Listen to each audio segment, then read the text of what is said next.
اپنی شخصیت اور اپنی ذات کے بارے میں کوئی وضاحت دینا نہیں چاہتا. اہل پاکستان کا شکریہ جنہوں نے مجھے نشئی، شرابی، آئس کا عادی اور ان تمام تر الزامات کا تاج پہنایا. ایک ایسی لڑکی کے کہنے میں آ کر جس کی عمر 14 یا 15 برس ہے، جو نہ گواہی دینے کے قابل ہے، جس کی نہ بات پر یقین کیا جانا چاہیے، اس ملک کے لیے میری تمام خدمات کو آپ نے چولہے میں ڈال دیا. ایک ایسی لڑکی کے کہنے میں آ کر جس کا انٹرویو لینا ہی نہیں چاہیے تھا. اس نے تنسیق نکاح کا دعویٰ کیا تھا، میں عدالت میں چلا تھا. رمضان آنے والا تھا، میں رمضان ٹرانسمیشن کے لیے کئی چینلز پر کہتا رہا، لیکن کسی نے مجھے کام نہیں دیا. کچھ لوگ مجھے مشورہ دیتے ہیں کہ آپ کی پہلی بیوی بہت اچھی تھی. آپ میرے دل سے پوچھیں جو کچھ بھی پوچھنا ہے، آپ مشورے مت دیں. کوئی بھی انسان 20 سال کے بعد شادی کرتا ہے تو شوق سے نہیں کرتا، تکلیف سے کرتا ہے. میری دوسری بیوی اچھی تھی، یہ مجھے مشورہ مت دیں جو رات میں چھوڑ کر چلی گئی صرف فیم اور چھوڑ دیجیے. میں کسی کے لیے کچھ نہیں کہنا چاہتا، لیکن میں نے اس بار یہ نہیں سوچا تھا کہ میں شادی کر رہا ہوں. میں نے سوچا تھا کہ میں کسی کو سہارا دے کر کچھ تو اپنے گناہ معاف کرا دوں گا. میں سوچا تھا میں اس کو لکھاؤں گا، پڑھاؤں گا. اس نے مجھے کہا مجھے آپ قرآن پڑھائیے گا. میں نے کہا تو قرآن بیٹا جب پڑھاؤں گا، جب تمہیں یسرن القرآن آئے گا پڑھنا. بیٹا میں آپ لوگوں کے لیے کہہ رہا ہوں، میں نے ایسے کہا. میں نے کہا یسرن القرآن جب تمہیں پڑھنا آئے گا، جب تمہیں الف الف با پا تا یہ سب آئے گا تمہیں پڑھنے کے لیے، میں تمہیں پڑھاؤں گا، میں تمہیں سکھاتا ہوں. ہاں مجھے آتا ہے سکھانا. میں نے کبھی جبر نہیں کیا. اگر میں جبر کیا ہوتا تو پھر دعا بھی حجاب کر رہی ہوتی، میری بیٹی دعا بھی حجاب کر رہی ہوتی. جب میں جبر کرتا ہی نہیں تو میں کسی کو باندھوں گا کیسے؟ لیکن آپ لوگوں نے ایک جھوٹی ویڈیو دکھا کر جس میں اپنا آپ کو خود باندھ رہی ہے. کیا کوئی باندھتے وقت اپنی ویڈیو بھی بنواتا ہے؟ جیو نے لکھا مجھے میں شیطان ہوں، ایکسپریس نے لکھا میں ایک بد کردار ہوں. کیا لکھانی صاحب میرا کردار نہیں جانتے ہیں؟ کیا امیر شکیل الرحمان صاحب نے میرا کردار نہیں دیکھا؟ میں ہزارہ لڑکیوں کے درمیان رہتے ہوئے بھی میں نے ان پر کبھی آنسو آنے تھی؟ جو میں اس وقت رو رہا ہوں ایسی روتی بھی کچھ ابراہیم کی ویڈیوز تھی، میں نے آج تک کسی کے سامنے لے کر نہیں آیا. لیکن انہوں نے مجھے کھل کر ذلیل کیا.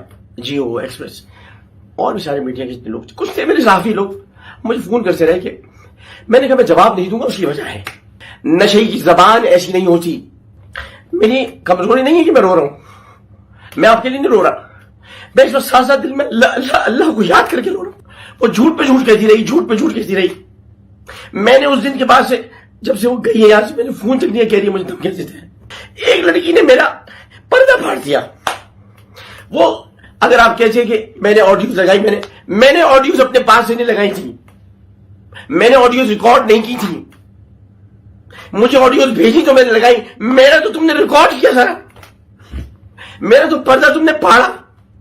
کوئی میرے جسم پہ تانے کس رہا ہے، کوئی کسی چیز پہ کس رہا ہے. یا اللہ یہ دن دیکھنے سے موت کیوں نہ آئی.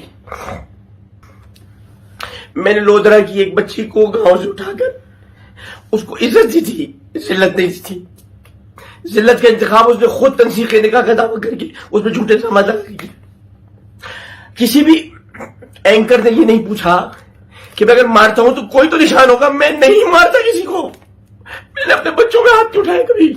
میں اگر مارتا ہوں تو صرف اپنے کالج، میرا اپنا بچی جو محمود عبدالوہاب ان پہ ہاتھ مارتا ہوں بس ایسی مذاق میں. اسی لیے آپ مجھے کہتے ہیں پارٹیاں بدلتا رہتا ہے، سائڈ بدلتا رہتا ہے. ہاں بدلتا ہوں، اس لیے کہ مومن ہوں. جہاں پر صحیح سائڈ ہوگی وہاں جاؤں گا. بشرا کو میں نے طلاق نہیں دی ہے. جب میں اس کو طلاق نہیں دے رہا تو بشرا کو ایسے دوں گا. اور مجھے فرق کے واپس بھی کسی کے پاس نہیں جانا. میں جانتا ہوں مجھے کوئی مشورہ نہ دے. میں نے جو اذیت تو 20 سال گزارے میں جانتا ہوں. 20 سال سے بچوں کے خاطر کے بڑے ہو جائیں. لیکن میں بشرا میں کوئی الزام نہیں لگا رہا. میں نے اذیت میں گزاری. میں نے بشرا اچھی ہے، میں نے اذیت میں گزاری. اس کو میں نے کوئی زیور نہیں دلایا تھا، سب کو دلا چکا تھا. بشرا کو سب سے زیادہ دلایا، تو کچھ کم دلایا، بلکہ بہت کم دلایا. اس کو کہا کہ میں شادی کو 4 مہینے تو ہوئے. ایک جگہ سے کہا 6 مہینے بدل کر 6 مہینے کمرہ صاحب 6 مہینے کہاں سے ہو گئے، 4 مہینے تو شادی کو ہوئے. میں نے اس کو یہ جاری تھی ابھی پہلے جب آئی تو اس کے آنے کے فوراً بعد میاں بیوی کو کیا خلوت نہیں ملنی چاہیے. اس کے آج ہی اس کی بہن لائبہ آ گئی، 5 دن تک رکی رہی. ہمیں خلوت نہیں ملی. یہ 5 اپنی بہن کو گھماتی رہی. ان کے بہنوں بھی آ گئے تھے. خیر ہے ان کا اپنا گھر ہے. میرا گھر تو اوپر تعمیر ہو رہا ہے تو میں ایک کمرے میں رہتا ہوں، ایک کمرے میں. کیونکہ جو اوپر کا گھر ہے وہ امی کا گھر، امی رہتی تھی وہاں. اب وہ تعمیر کروا رہا ہوں میں. یہ کہتی میری ماں کو آئی تو میری ماں تو سب کچھ ہے میرا. میں نے اس کو، یہ مجھے کہتی تھی کھانا تم اپنے ہاتھ کو بناؤ. میں نے 8 دن کھانا اس کے لیے بنایا. یہ تھی میں نے بھگوا رکھا اس کو کبھی نہاری نہیں کھائی تھی. میں نے اس کو نہاری کھلائی. کہتی جب گاؤں کے لوگ نہیں کھائے ہم نے اس کو سب چیزیں کھلائی.